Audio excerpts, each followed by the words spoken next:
You're listening to the Hidden Killers podcast with Tony Bruschi. Was Dennis Rader, BTK, involved in the 1976 murder of Cynthia Kinney in Oklahoma? That is the question that is being asked right now. Mike Fisher is the district attorney for Osage and Pawnee counties in Oklahoma. He held a news conference just the other day expressing his opinion. You have two people in this area. You have Sheriff Eddie Virden, who is pushing this investigation 100,000% full force. I was going to say 110, but he's like full force on this, even creating a national task force, which I don't think is a bad idea in something like this. Is maybe he's a little dramatic. I'm going to give him that. Every time he's on TV, he's got the big hat on. He was playing with evidence the other night with Ashley on News Nation, which seemed a bit much. But, hey, I think anybody that's willing to put energy behind finding out if there are more BTK victims out there, no matter how eccentric they may be, as long as they are following real legitimate evidence, maybe not playing with it on television, just a thought, Eddie, is good in my book, because there are very likely more BTK victims out there, despite Dennis Rader saying, nope, I've got my 10 and I'm done. Unless there was a copycat, unless there was somebody else out there at that same time doing the same things. I don't know. One may question the legitimacy of Dennis Rader's honesty by saying, it's only 10. Although, when he has been arrested, he was pretty upfront. But again, he is a serial killer. We're going to bring you the audio right now of that press conference just the other day with Mike Fisher, as he discussed the legitimacy of BTK's involvement in that 1976 disappearance of Cynthia Kinney. Have a listen. I don't know most of you. I'm Mike Fisher. I'm the district attorney in District 10, Oklahoma, which is Osage and Pawnee counties. Thank you all for being here today. I appreciate you coming out. I felt like this was something that needed to be addressed. I know there have been a lot of speculation through the media and in the public, and so I thought it was appropriate to try to address this at once. What I'd like to do is to read a short prepared statement, which I have provided to each of you today, and then I will open it up for questions. I will tell you I will try to answer every single question and stay here as long as it takes to do that. I will ask your patience. There may be some questions that I'm not going to be able to answer at this time, and so please understand the reasons for that. This is an ongoing investigation, okay? Law enforcement nationwide understand that a criminal investigation is only complete when a suspect is identified based upon evidence that can be used in a court of law against the suspect. Without such evidence, it would be unjust to arrest someone and then file charges against and convict that person.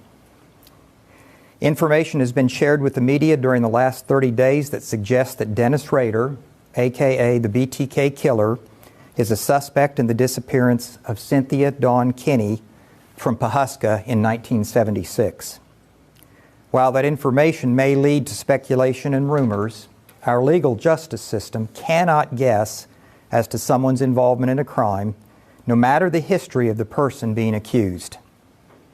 As of this date, the information that has been shared is insufficient to file criminal charges against Dennis Rader. Given the interest that this information has garnered, I have asked that the Oklahoma State Bureau of Investigation open a formal investigation into the disappearance of Cynthia Dawn Kinney. While there have been prior investigations into Miss Kinney's disappearance, I feel it is incumbent upon me as the district attorney to do everything possible to ascertain whether Dennis Rader or someone else was involved in her disappearance. Toward that end, the OSBI will pursue all reasonable leads to identify those who may or may not have been involved in Miss Kinney's disappearance. If evidence comes to light that is sufficient for the filing of charges, the District Attorney's Office in District 10 will file those charges as appropriate and as the law requires. As this investigation moves forward, I am asking that everyone respect the privacy of the Kinneys. These are wonderful, kind, broken-hearted folks who have suffered enough. For 47 years, they have had to live with not knowing what happened to their daughter. The latest speculation and rumors have only caused them pain, heartache, sleepless nights, and emotional distress. Please give them their privacy. Should anyone have any leads or information pertaining to this matter, please call the District Attorney's Office at 918-287-1510. Now, to add on to this for just a moment, if I may, I had an opportunity to meet with the Kinneys last Friday. We spoke at their house for approximately 2 hours.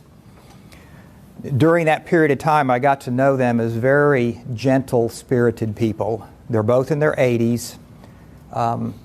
They're having a difficult time, as you can imagine. Cynthia went missing 47 years ago.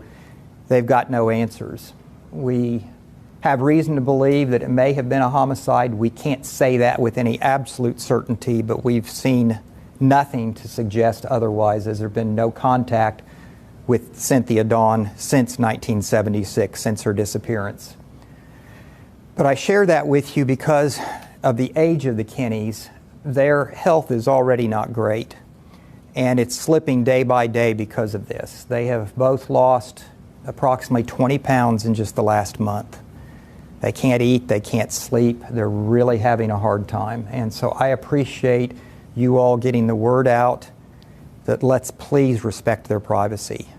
Mr. Kinney shared with me that you can't imagine how it feels to not only not know what happened to your daughter, but to wonder, was she raped?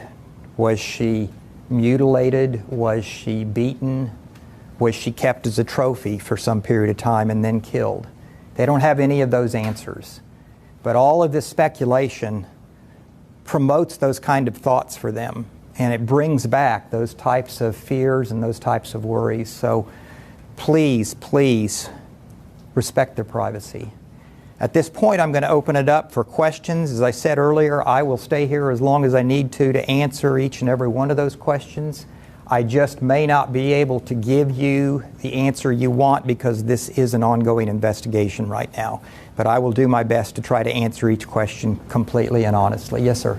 A lot of this speculation obviously coming from the sheriff's office, initially naming Dennis Rader as a prime suspect in this case. Have there been any conversations with the sheriff in terms of why this changed course or why there wasn't enough evidence sufficient enough to move forward in that direction?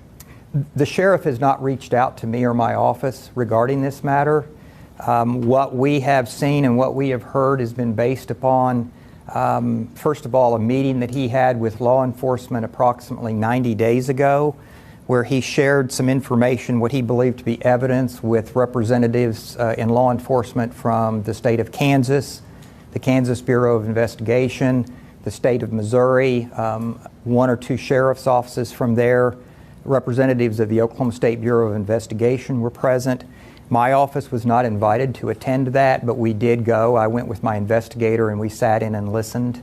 So there really hasn't been any communication between the sheriff and my office as to the evidence that he believes that he has at this point. So we've had to rely on the media and the reports that have come out in the media. So you're not basing this statement on what the sheriff may actually have that hasn't been disclosed to the media? This is just your interpretation of what has been released already? What I have shared with you by way of this statement to the press and today is that the information that we have received to this point, and there are, I'll call them rumors because they've not been substantiated yet, rumors as to potential other evidence that I have been made aware of. None of that at this point arises to the level of even reasonable suspicion. And of course, I have an ethical duty and a moral duty. Before I file any charges against anyone, I have to be satisfied, first of all, that there's not only reasonable suspicion that the person who's a suspect is in fact a legitimate suspect, but that there also is probable cause, which is the standard to actually file charges. And we haven't gotten to probable cause yet. We haven't gotten to reasonable suspicion yet. So if we get to that, then certainly we will take a look at it, and I would be happy to meet with the sheriff if he would like to do that. As of yet, he has not reached out to me. Right now, why have OSBI investigate as opposed to or in addition to the sheriff's office? Because we want to be sure that the information that is being gathered in the investigation is being gathered appropriately. And I'm not casting aspersions on the sheriff's office, so don't misunderstand that statement. But there are certain ways that an investigation is handled, and the things that I have seen give me pause and concern. For instance, some of the media has spoken about or has reported that the sheriff and I believe undersheriff went to Mr. Rader's house with a search warrant, and they actually did a dig there.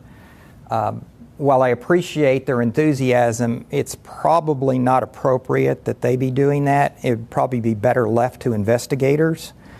I know that the sheriff will take exception to that, and I was very hesitant to call this conference for that reason, because I'm not trying to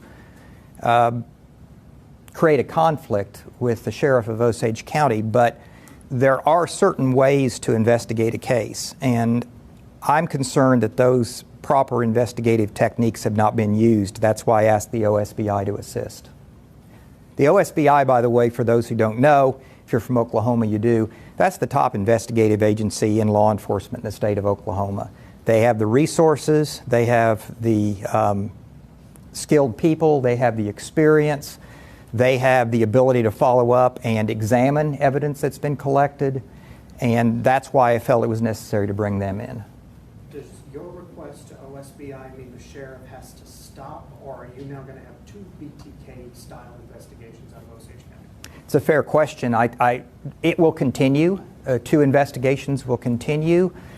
I won't speak for the OSBI because I don't know what their plans are at this point, but they have suggested that they might reach out to the sheriff, which to me makes some sense, and see if the sheriff would be willing to assist them, and maybe they can work together in one investigation.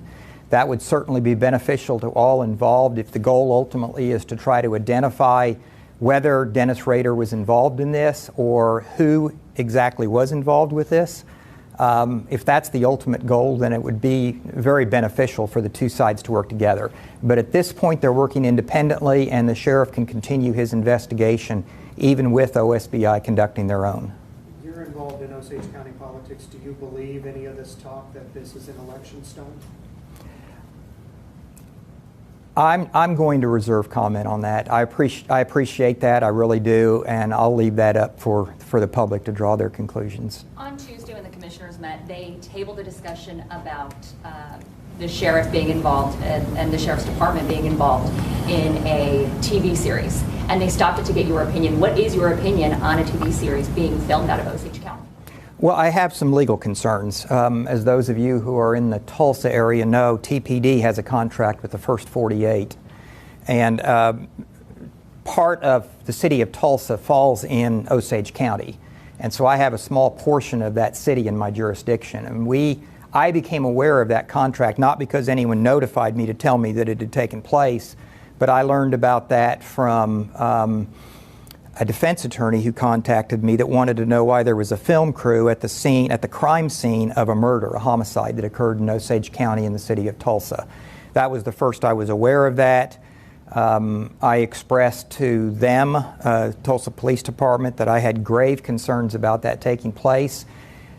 The same concerns that I had with regard to that I've shared with the Undersheriff, Gary Upton, in Osage County. I did that by way of an email. He got back with me and believed that my concerns were probably a bit overblown and suggested that I speak with somebody that represented The Force, which is the name of the TV show that's being produced.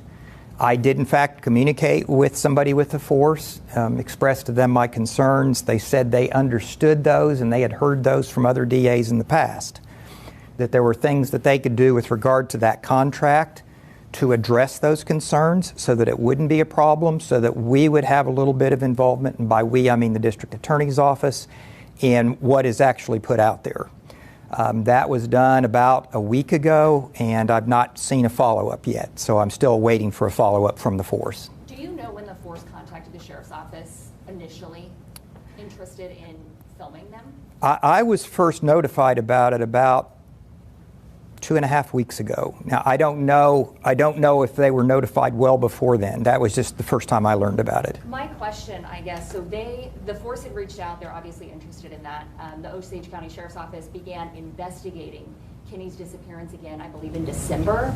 I don't know when along that timeline BTK, Dennis Rader, got brought up into that discussion, but it is that question of, is it really connected? Kinney's father said that she hopes that the intentions are pure, that the sheriff really does have something. So he has been outspoken about being skeptical, but also wanting those answers and not knowing. And so it's kind of trying to figure out that timeline.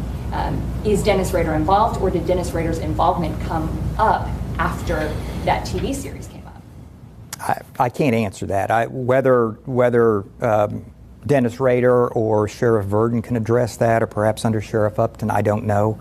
But I don't have any information on that. I'm sorry. Let's reel this back in. If it's not BTK, who do you think it is? I don't know. I honestly don't know. It's been investigated a couple of times already. In fact, when I spoke with the Kinneys, the father's name is Donald Kinney, and that came up during my conversation with Mr. Kinney. He asked the same question that you had asked, and I had given him the same answer. I don't know. I wouldn't speculate on that. And I asked him his thoughts, and he said he had some concerns. And I asked him why, and he said because he had been in communication with Sheriff Verdon about 5 years ago, where Sheriff Verdon had shared with him that he had solved his daughter's disappearance and that he had a suspect. That information apparently led nowhere. And so I think Mr. Kinney is, because of that previous experience, is skeptical about what's going on. I have to take an open view of this whole thing. That's the only fair way to do it as a DA. You take the evidence as it comes to you from your law enforcement. And that's what I'm hoping OSBI can provide me, is some evidence. Whether they can, I don't know. I have told the Kinneys that I don't hold out a lot of hope because of the age of the case.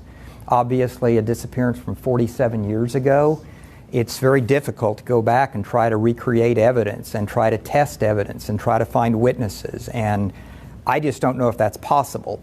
Is it possible to determine whether Mr. Rader is involved? I think that's more of a possibility. But I've asked OSBI to look at everything, and that's what they're going to do. Mr. Rader's daughter has mentioned some kind of possible immunity, maybe even from the death penalty.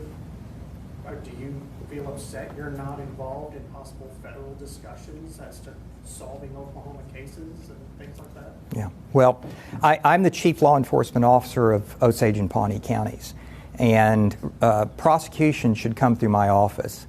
I understand the sheriff wanting to involve federal authorities. I don't know at the end of the day that the federal authorities would necessarily have jurisdiction in this matter. The state attorney general's office might, but I would suspect that they would have the same concerns about the evidence that's been gathered to this point. So am I upset about it? No, sir, I'm not upset about it. That happens. Obviously with McGirt, DAs, particularly in the northeastern part of Oklahoma, run into that on a daily basis. So we've come to expect that, but our jobs are to protect and serve, just like the sheriff's office, and that's ultimately my goal. I just want to make sure that if charges are to be brought, that they're brought against the correct person with the evidence to support it. And just on that point too, like, what do you feel would be needed to really bring charges in a case, whether it be Rader or someone else? Well, typically, in a case that's a current homicide case, you're going to have evidence like DNA evidence. You could have fingerprint analysis evidence. You could have ballistics evidence from gunfire if that's used. Gunshot residue, perhaps, blood spatter, eyewitness testimony. Sometimes eyewitnesses are not people who necessarily saw the crime itself, but who saw something pertaining to the crime, and their testimony is relevant. None of those things exist here. And whether we can gather anything by way of DNA evidence, I don't know.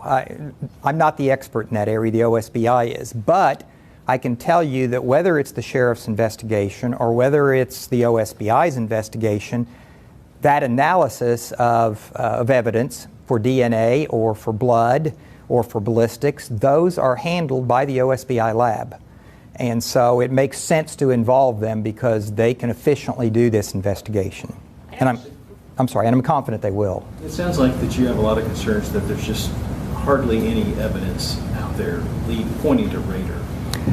Does the OSBI share your concerns? I can't speak for the OSBI. I know they're aware of what's been in the media, and I know that they are very interested and we're very anxious to get involved in this investigation, and they've been extremely helpful so far. As far as whether they have concerns, I don't know. But there are certain things, to give you an example. I'm going to kind of go back to Law School 101 here for a moment.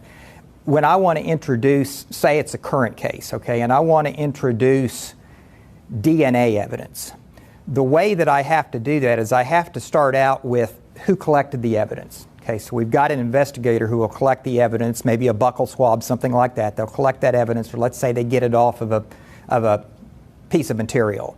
They collect that evidence, they then submit that evidence to their property room. Their property room then makes arrangements to have that property transferred to the Oklahoma State Bureau of Investigation for their analysis at their lab in Edmond. There's then an analysis that's done, and then that analysis is reported, and it comes to my office, and it comes to the investigator who submitted the evidence, and then a determination is made. Is this information that we can use or not use? And when we've got an investigator who is digging up a scene and gathering evidence, it becomes problematic. That chain of custody, the potential for foundation issues become problematic to the point where we may not be able to, even if we have some evidence, even if that DNA comes back and it shows there's some evidence, we may have difficulty in laying a proper foundation in a court of law to be able to get that information before a jury. So again, it goes back to there's a certain way that an investigation is typically done, particularly a case of this type, a homicide, and I have worries, and that's why I've asked the OSBI to help us. Have you been in contact with Carrie Rawson, the daughter of Dennis Rader? I have not. She has not reached out to me, and I figure her plate's full. I'm available to speak with her at any time if she would like to talk with me. I will tell you, I think a question came up a moment ago, perhaps you mentioned it, about immunity.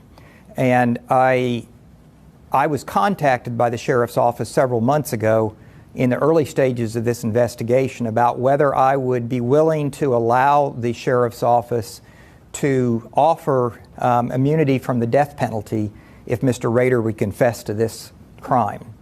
And I advised them that I would not. And I said that not because I'm trying to be difficult, but the courts are very suspect, as you can imagine, of any confession that results from that type of an agreement. When the court hears that someone said, "Oh, you know, I didn't do it," oh, well, you're not going to charge me with the death penalty? Sure, I did it. He's already serving 10 consecutive life sentences. He's going to die in prison. So to me, that would have been a suspect offer right off the bat, and that's the reason we didn't do it. Do you consider Rader a suspect in Kinney's disappearance? At this point, no. Why? Is it because you don't see the evidence? I don't think, again, for me, evidence is different from what it is for perhaps a civilian. A civilian hears, okay, he worked for ADT, for instance. That was something that came out there. He worked for ADT, so ADT has the security system for a bank across the street from a laundromat where Ms. Kinney disappeared. Okay. The problem is we have no way of, the records with ADT don't go back that far, so they have no way of confirming that Dennis Rader ever came into Oklahoma to install an ADT system.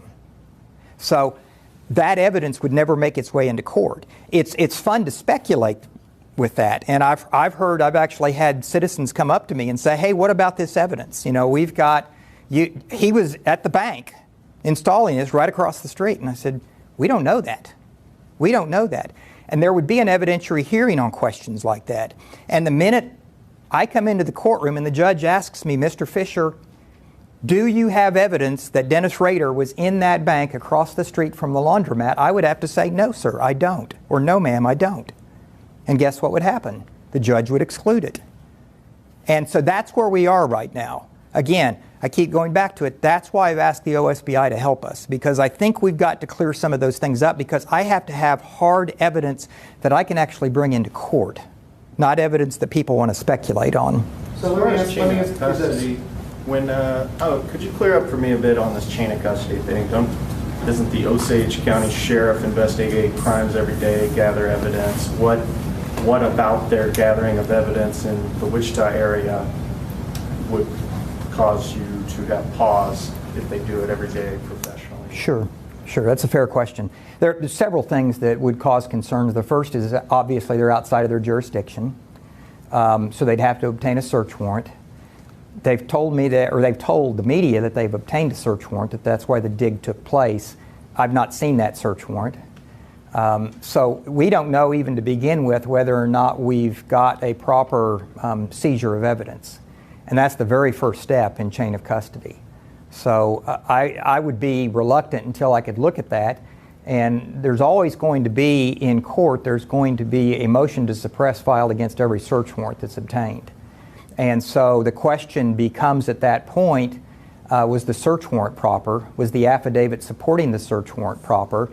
Did the sheriff's office have the authority to obtain that search warrant? When you go outside your jurisdiction, you have to work with local law enforcement, and they have to be present at the scene. I don't know whether they were present at the scene. So all of those are questions that I would have that would need to be addressed. And at this point, we don't have any answers. Kind of a two-part question for you. You could have picked up the phone and called the sheriff. Why not? Yes, sir. I have reached out to the sheriff through the undersheriff and asked if we could communicate on this, and so far they have been reluctant to do so. Now, some of that falls on me, obviously. And the sheriff, I'll be very frank with each of you, and I think that the sheriff would probably confirm this. The sheriff and I don't have the best relationship in the world. We haven't since I took office.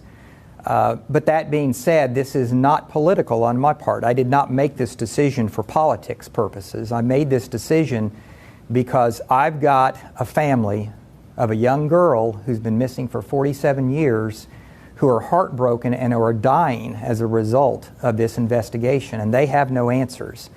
And I'm afraid I'm not going to get the answers that I need to get from the sheriff's office.